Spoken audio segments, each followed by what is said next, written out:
Y dice la palabra de Dios: porque la ira de Dios se revela desde el cielo contra toda impiedad e injusticia de los hombres que detienen con injusticia la verdad.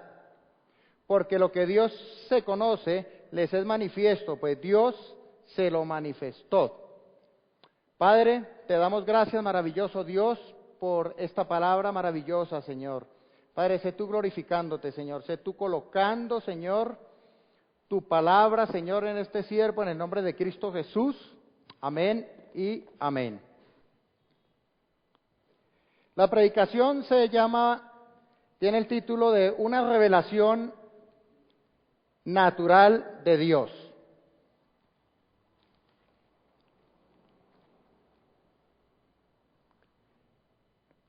Es una revelación de la ira de Dios contra toda injusticia. En este capítulo hablábamos sobre esto, mis hermanos.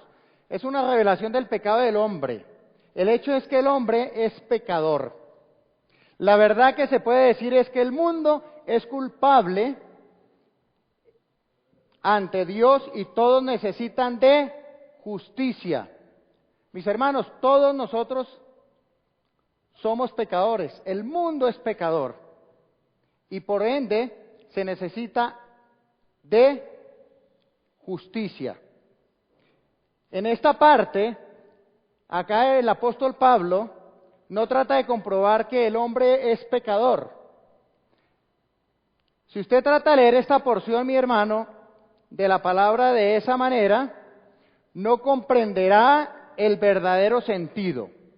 Pablo simplemente expuso el hecho de que el hombre es pecador.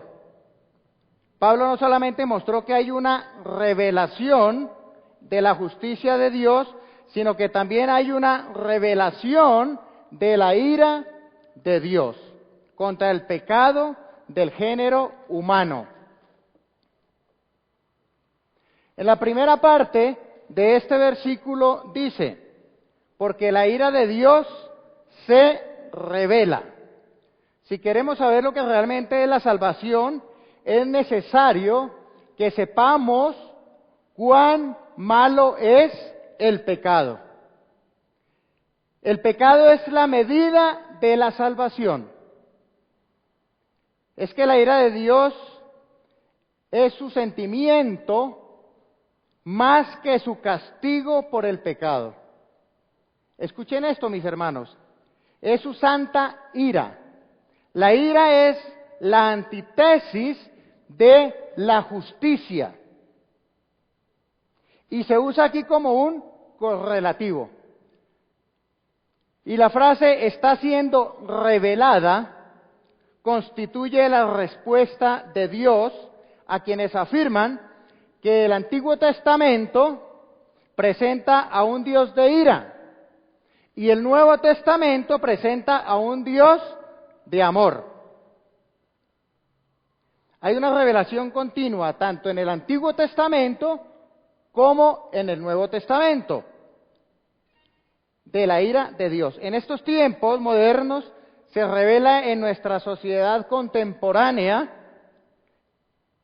y es un desagrado insistente de Dios ante la maldad. Mis hermanos, Él no cambia, Dios no cambia. Él no cambia, mis hermanos. Dios, mis hermanos, es misericordioso. No porque es indulgente con el pecado, sino porque Cristo murió. Mis hermanos, ese sacrificio que hizo Cristo en la cruz del Calvario es algo extraordinario, es algo maravilloso.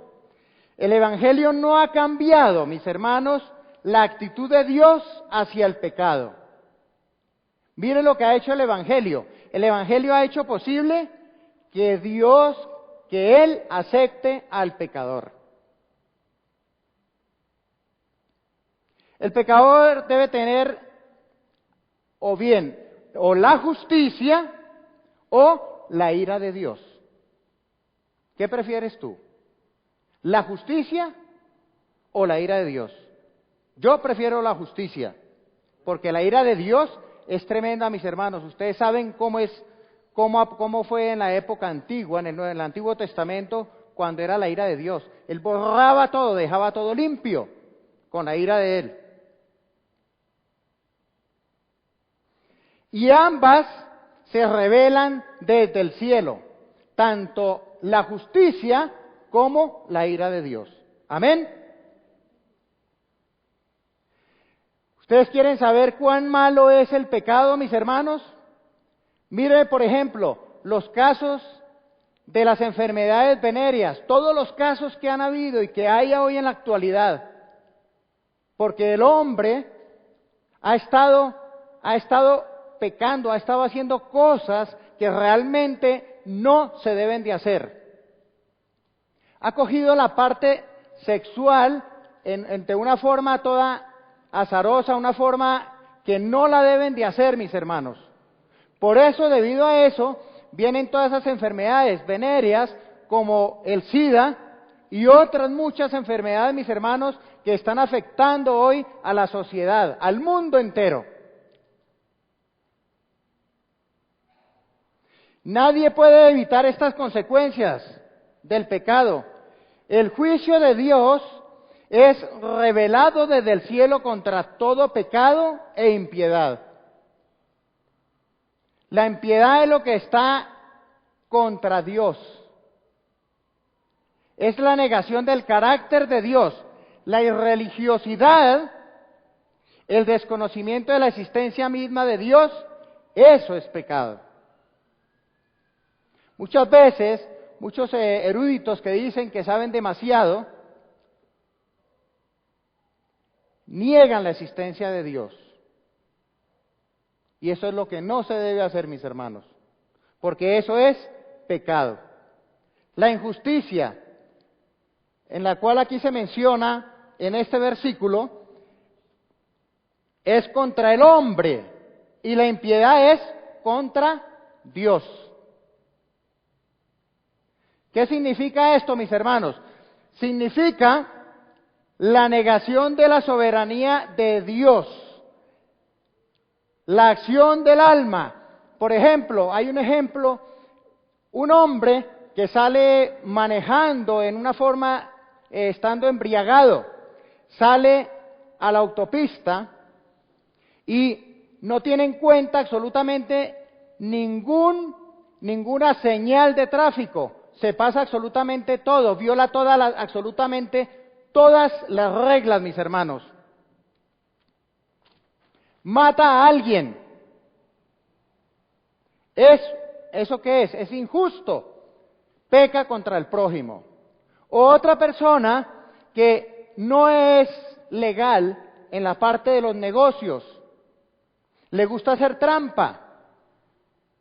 Eso también es malo, es injusto, está pecando contra el prójimo. Y Dios, mis hermanos, ¿qué hace Dios? Aborrece la injusticia y Él la juzgará. Dios aborrece todo esto, mis hermanos, la injusticia, y Él la juzga. Amén. Hay muchos que impiden con su maldad que se conozca la verdad. ¿Cómo lo hacen? Haciendo trampas, haciendo creer a otras personas lo que no es, con el fin de distraer, como la persona que va a un juzgado a declarar en forma errónea y en forma mentirosa. ¿Para qué? Para desviar la verdad. Detienen la verdad divina para vivir pecando. Estas personas caerán bajo el juicio de Dios. Amén. Ahora mire otra parte, la respuesta del ser humano.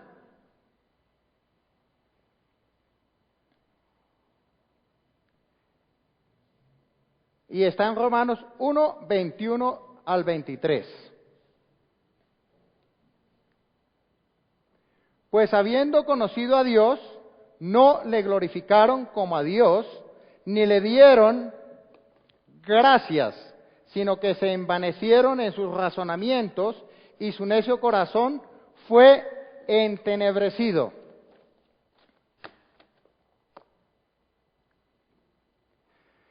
Si leemos cuidadosamente este versículo, vamos a ver 7 pasos descendentes que la humanidad siguió desde el jardín del Edén. El primero, pues habiendo conocido a Dios. Mira, aquí están todos los 7, mis hermanos. El primero es habiendo conocido a Dios. Acá está en la primera parte, dice habiendo conocido a Dios. Aquí se debería leer conociendo a Dios. Ahora, esto no quiere decir un conocimiento personal o íntimo, sino que le conocieron como una persona y que vieron su poder en toda la creación. Nosotros conocemos a Dios por todo lo que creó, por toda la creación, por todo lo que Él hizo, por la Escritura. En la Escritura nos enseña que el hombre tuvo una revelación primitiva de Dios y que se apartó de ella. La caída del hombre en el huerto del Edén es una caída del conocimiento de Dios y de una comunión con Él. Cuando el hombre pecó allí en el Edén, se le cayó el conocimiento de Dios, se le borraron, se le quitó el velo y el conocimiento de Dios ya se apartó del hombre y la comunión con Él. Porque ellos estaban allí en el Edén y ellos tenían comunión con Dios, hablaban directamente con Dios, sentían la presencia de Dios, Él estaba allí con ellos, disfrutaban con Dios todas las cosas. Cayó de la esfera del conocimiento de Dios y de la esfera de la comunión con Dios. Eso fue lo que le pasó al hombre allí en el Edén, en esta primera parte. En el segundo paso fue, no le glorificaron como a Dios. No le glorificaron como a Dios. Ahí vamos en el segundo, y ahí está escrito una palabra de Dios. No le dieron su debido lugar y el hombre llegó entonces a ser independiente, autosuficiente, ya se sintió, mejor dicho, que era lo máximo, altivo.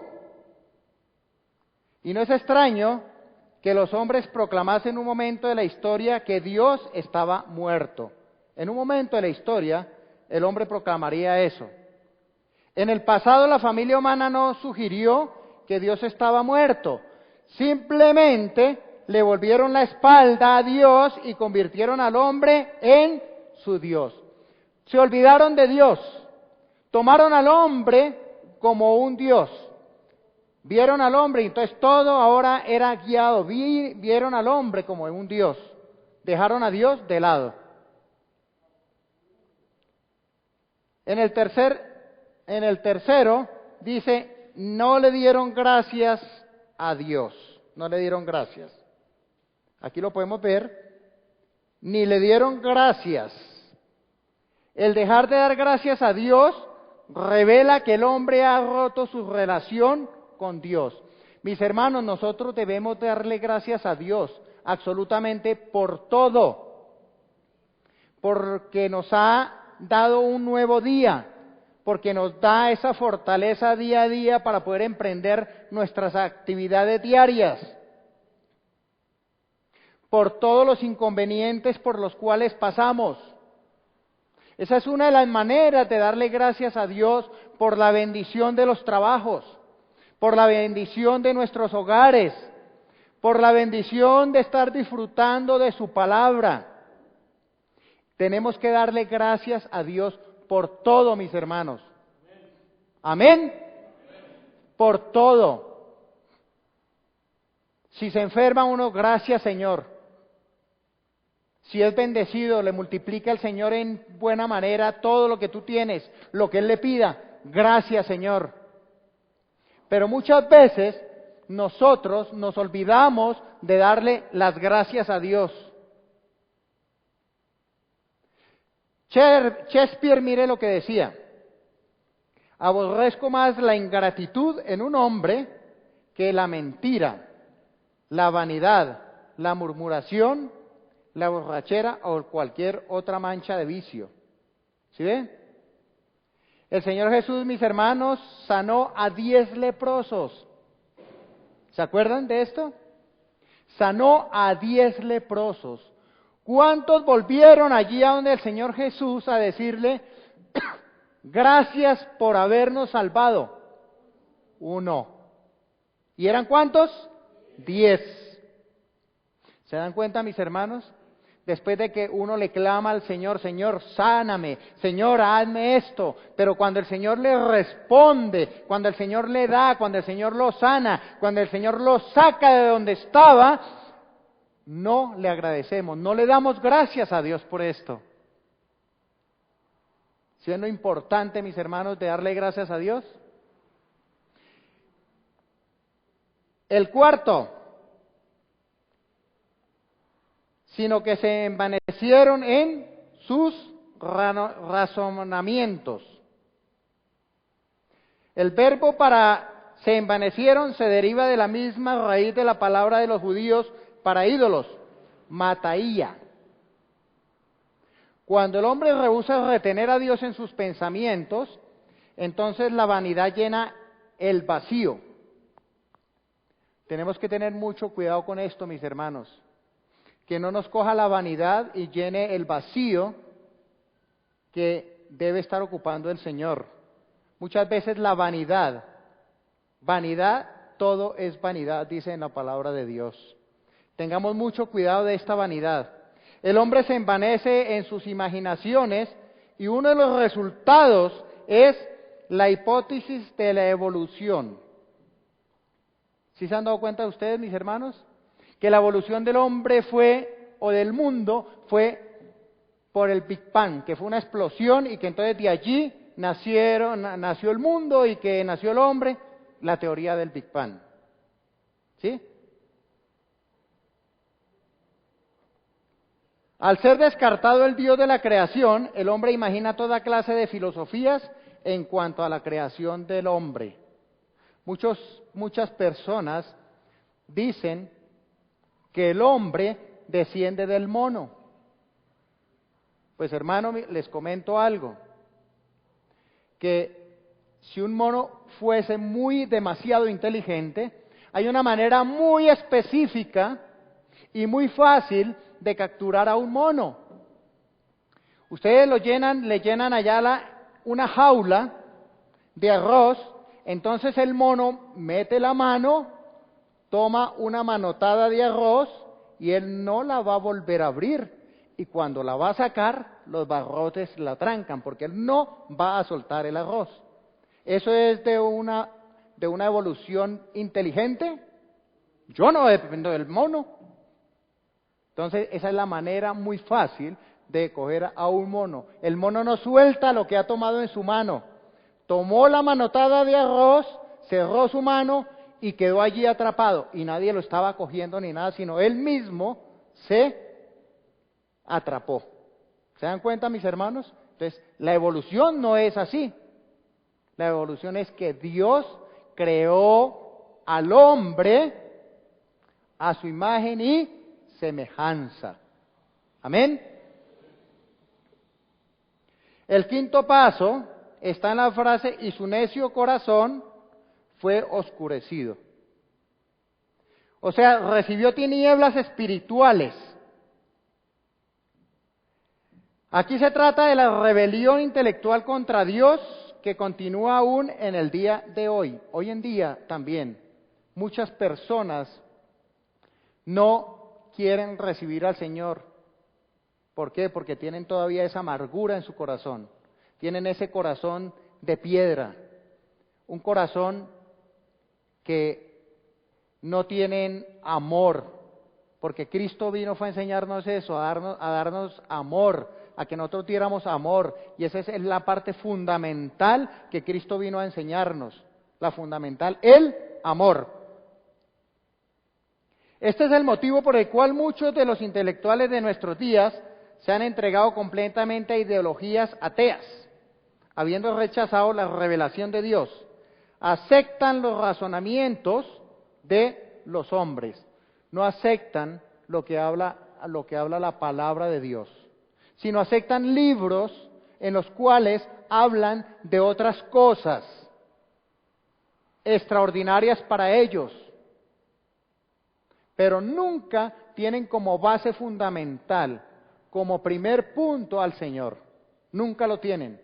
Y nosotros, mis hermanos, tenemos al Señor nuestro Dios, que es el Dios de dioses, que es el Señor de señores, que todo lo puede, que quita, que coloca reyes y sacerdotes. Lo tenemos que tener en primer lugar, no en segundo plano, mis hermanos, en primer lugar. Y todo lo demás viene ¿por qué? Por añadidura. El sexto paso es: profesando ser sabios, se hicieron necios. Es otra declaración paradójica. La sabiduría jactanciosa de los hombres es locura para con Dios. La filosofía viene a ser vana, mis hermanos, porque finalmente desvirtúan a Dios. La filosofía no va con Dios. Según se afirma, es lo mejor del hombre, pero es locura para Dios, y como dijo el apóstol Pablo en su primera carta a los Corintios, capítulo 1, versículo 21. Puesto que el mundo, mediante su sabiduría, no reconoció a Dios a través de las obras que manifiestan su sabiduría. Agradó a Dios salvar a los creyentes por la locura de la predicación. Mis hermanos, todo esto hay que desvirtuarlo, porque es que cuando uno es necio, el necio no va a llegar a ninguna parte, mis hermanos. Y Dios dice que no nos debemos de juntar con los necios.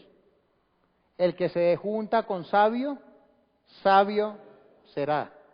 Pero el que se junta con necios será quebrantado. Amén.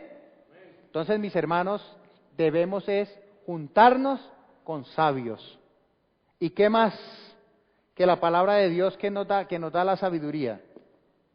Y aquellos hombres y siervos del Señor que saben mucha palabra, son aquellos hombres y siervos que tenemos que buscar para podernos nosotros crecer más en la palabra de Dios. Amén.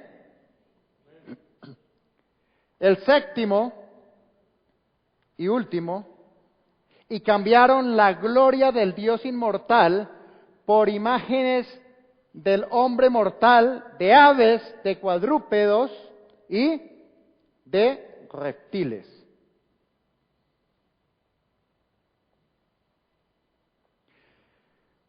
¿No ha observado usted que el mundo de los no creyentes ha hecho caricaturas de Dios? ¿Sí han observado o no han observado? Todo ese montón de imágenes que hacen, esas son caricaturas. Todo eso que coloca el mundo hoy, colocan caricaturas de Dios en todo momento. En los ídolos, en los paganos, todo eso han hecho a Dios en caricatura. Por ejemplo, en la ciudad de Éfeso, aquella ciudad del Imperio Romano, alcanzó probablemente el más alto nivel de cultura y civilización que jamás ciudad alguna haya logrado.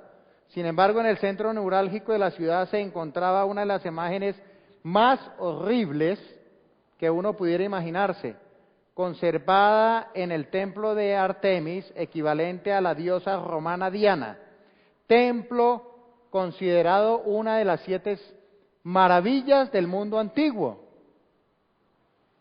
Este templo era una de las 7 maravillas del mundo antiguo. No era una imagen hermosa como aparece en las esculturas griegas, era como la oriental Cíbeles, venerada en Roma con la gran madre de los dioses, cruel, que tenía un tridente en una mano y un garrote en la otra.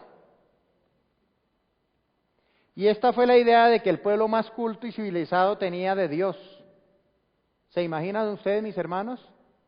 Ese era el pueblo más culto en esa época y ellos tenían esa imagen de Dios. Veneraban a imágenes, veneraban a ídolos que hacían grandes, inmensos. Los adoraban y los ponían por dioses. ¿Se acuerdan ustedes, mis hermanos, cuando Moisés llevaba al pueblo de Egipto? Sacó al pueblo de Egipto y entonces él subió a que le diera al Señor los 10 mandamientos. ¿Qué hizo el pueblo? Hicieron un becerro de oro, mis hermanos. Volvieron a lo anterior. Echaron en vano todo lo que Dios había hecho durante ese camino hasta allí, hasta donde estaban ellos. Todo lo que Dios les había dado. Agua, comida, sombra. Los había protegido o los protegió. Abrió el mar para que ellos pasaran por allí. Pero ellos en un momento echaron a pique todo esto. Ya desconocieron a Dios y volvieron a hacer estos ídolos.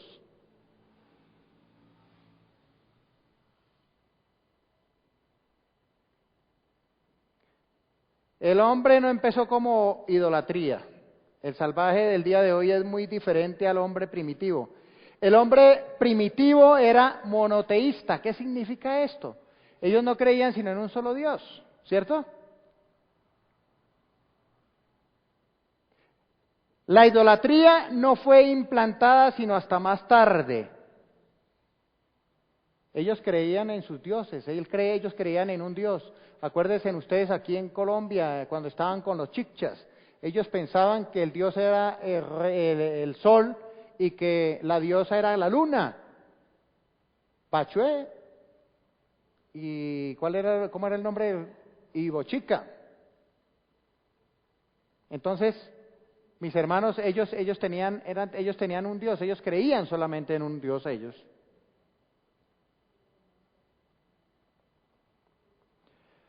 Mi hermano, la raíz del problema es que las personas se han alejado de Dios. Es por todo ello que nos parecen apropiadas las palabras de invitación del profeta Isaías que están en 55, 6 y 7. Podemos abrir la palabra y leerla.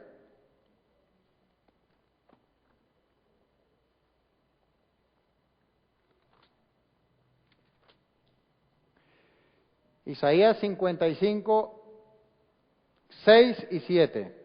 Y dice: buscad a Jehová mientras puede ser hallado.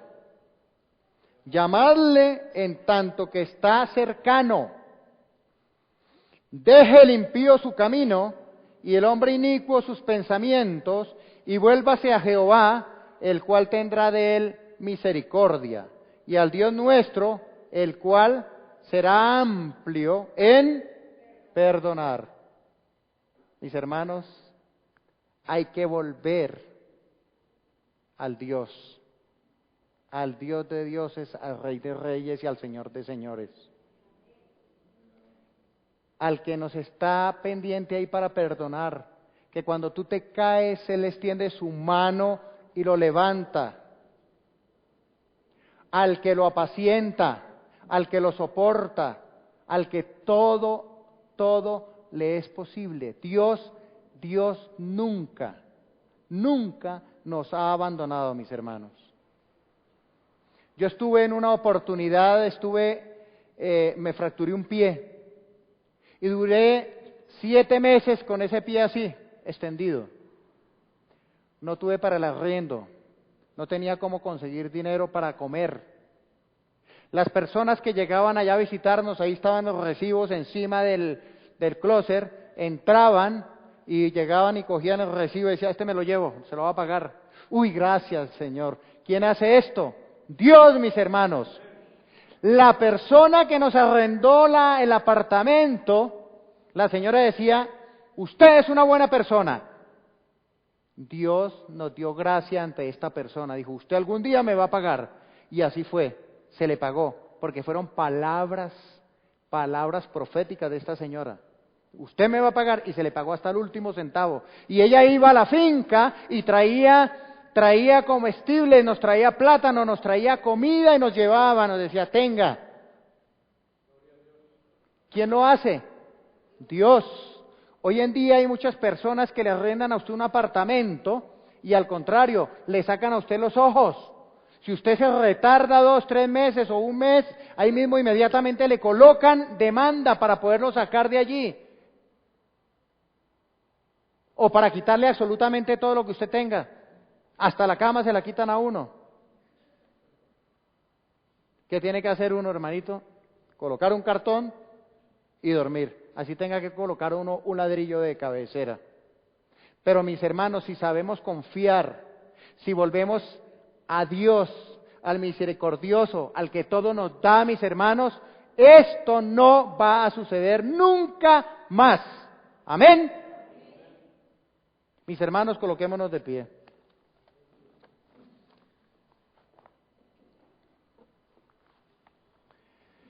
Señor, te damos gracias, poderoso Dios.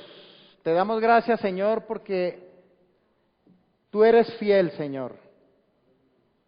Porque tu palabra es maravillosa, Señor. Gracias, maravilloso Dios, porque tú nos enseñas día a día a entender tu palabra más y más, Señor. Porque tu palabra, Señor, penetra hasta lo más profundo de nuestro ser, Señor.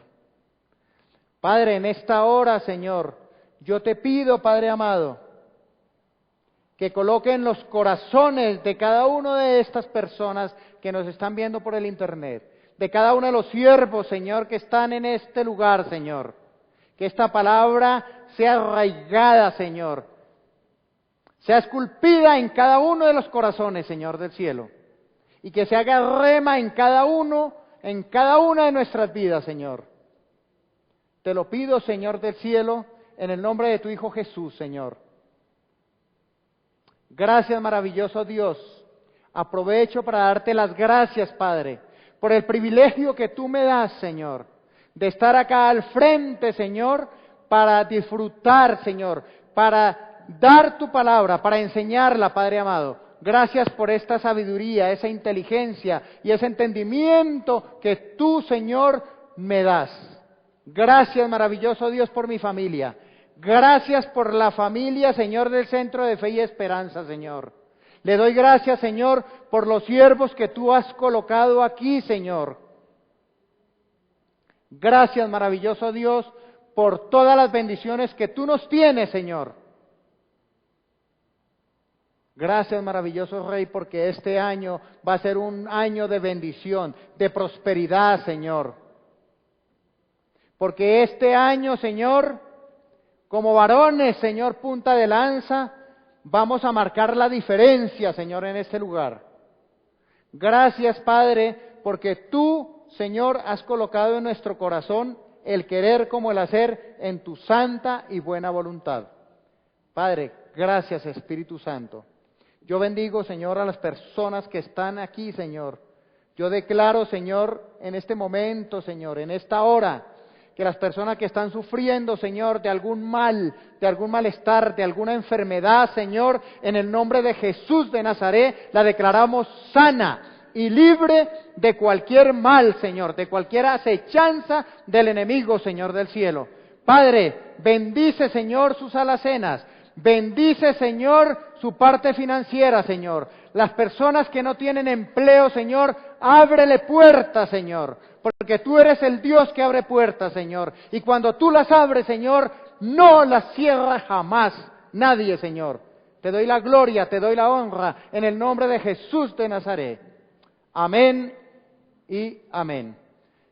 Gracias, mis hermanos. Agradezco a todos los que nos vieron por el internet. Que Dios los bendiga grandemente, mis hermanos.